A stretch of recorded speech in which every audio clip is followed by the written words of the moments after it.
ईश्वर ने हमारे भाग्य में जो लिखा है उसे हमसे कोई नहीं छीन सकता। लेकिन अगर हमें अपने ईश्वर पर सच्चा भरोसा है तो हमें वो भी मिल सकता है जो हमारे भाग्य में नहीं लिखा होता। इंसान का मुश्किल वक्त उसके लिए एक दर्पण की तरह होता है जो हमारी क्षमताओं का दर्शन हमें करवाता है। इस पूरे ब्रह्मांड में ऐसी कोई ताकत नहीं जो इंसान की इच्छाओं की पूर्ति कर सके, क्योंकि इंसान की इच्छा एक समुद्र के समान होती है जिसे कभी भी भरा नहीं जा सकता। जो दूसरों की तकलीफों को समझते हैं, जिनमें दया है और दिल से अच्छे हैं, उन्हें दोबारा जन्म लेना नहीं पड़ता। दुष्ट लोग समझाने मात्र समझ जाते तो यकीन मानो महाभारत कभी ना होता।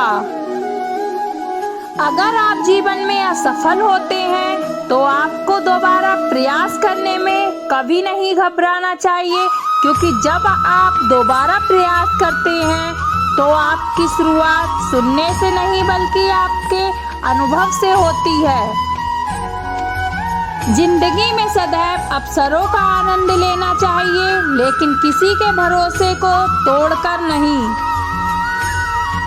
मनुष्य अपने सच्चे हृदय से जो दान दे सकता है वह अपने हाथों से नहीं दे सकता, और मौन रहकर हम जो कह सकते हैं वह हम अपने शब्दों से नहीं कह सकते।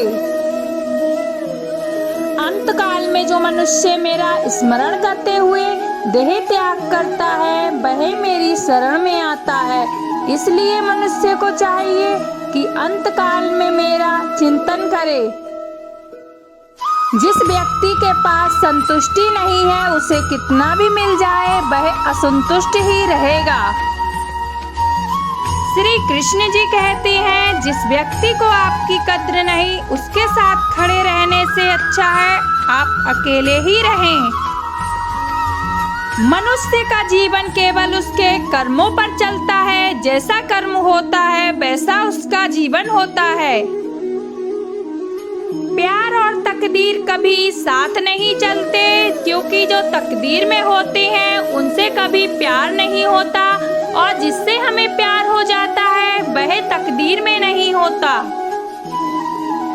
खाली हाथ आए खाली हाथ चले जाओगे।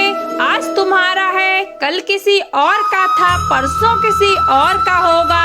तुम जिसे अपना समझकर मग्न हो रहे हो, बस यही प्रसन्नता तुम्हारे दुखों का कारण है। हर कीमती चीज को उठाने के लिए झुकना ही पड़ता है। माँ और पिता का आशीर्वाद भी इनमें से एक है।